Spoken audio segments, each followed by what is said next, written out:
Assalamualaikum warahmatullahi wabarakatuh. Sahabat beriman, sebagai manusia biasa yang memiliki perasaan, sangat wajar bagi kita untuk mengalami patah hati. Mengalami patah hati memang sangat menyakitkan, terlebih jika patah hati itu terjadi berulang kali. Umumnya, patah hati ini muncul akibat urusan percintaan yang tak berjalan sesuai dengan harapan. Patah hati ini terjadi karena ada kekecewaan yang sangat mendalam mengenai perasaan cinta terhadap seseorang yang tak berbalas atau karena ditinggalkan. Sahabat beriman, mengalami patah hati adalah hal yang normal. Namun demikian, kita tak perlu berlarut dalam luka yang akhirnya membuat kita menjadi gagal move on. Sedih bahkan bisa berakhir dengan sakit-sakitan. Imam Syafi'i mengatakan bahwa penyebab patah hati ialah karena terlalu berharap kepada seseorang atau sesuatu selain Allah Subhanahu wa taala. Sebagaimana kata Imam Syafi'i, ketika hatimu terlalu berharap kepada seseorang, maka Allah timpakan ke atas kamu pedihnya sebuah pengharapan, supaya kamu mengetahui bahwa Allah sangat mencemburui hati yang berharap selain Dia. Allah menghalangimu dari perkara tersebut agar kamu kembali berharap kepadanya.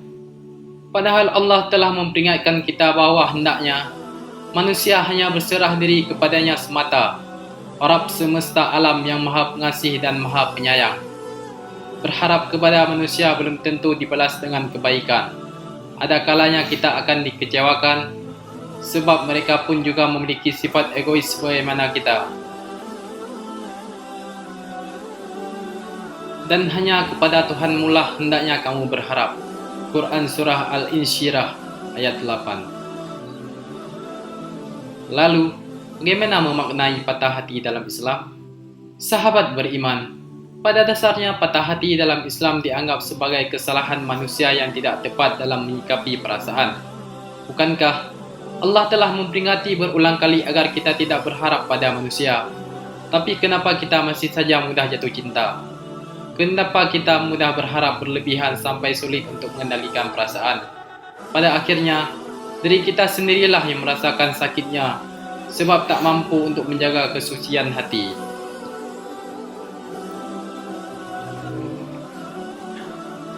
Namun, di balik patah hati ini terselip hikmah yang bisa kita ambil. Beberapa di antaranya adalah: 1. Bukan jodoh.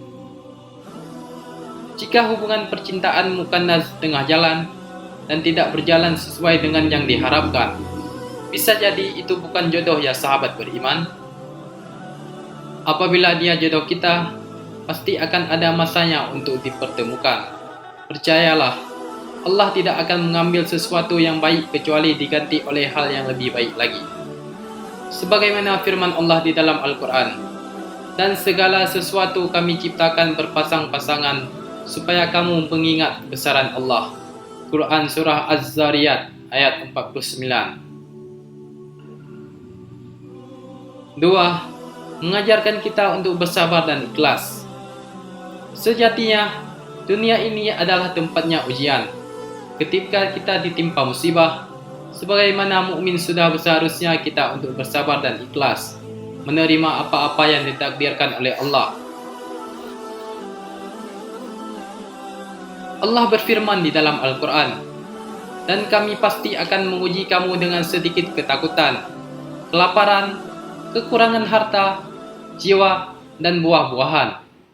Dan sampaikanlah kabar gembira kepada orang-orang yang sabar. Quran Surah Al-Baqarah ayat 155. 3. Belajar untuk percaya akan ketentuan Allah.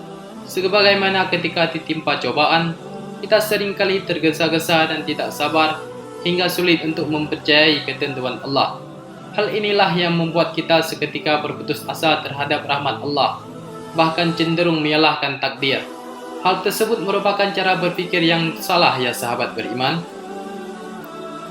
Ketahuilah sesungguhnya Allah tidak memberikan cobaan di luar kemampuan hambanya.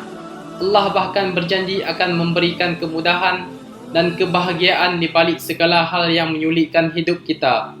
Maka dari itu, Hendaknya kita untuk berprasangka baik terhadap ketentuan Allah yang telah Allah tetapkan.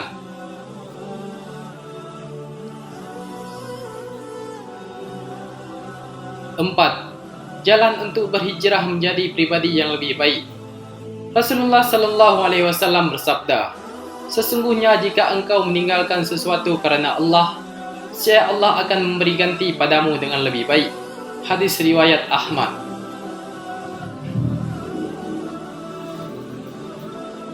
Dalam hadis tersebut menjelaskan bahwa jika kita mengalami patah hati, mungkin saja Allah hendak memperingatkan bahwa perbuatan yang kita lakukan itu salah.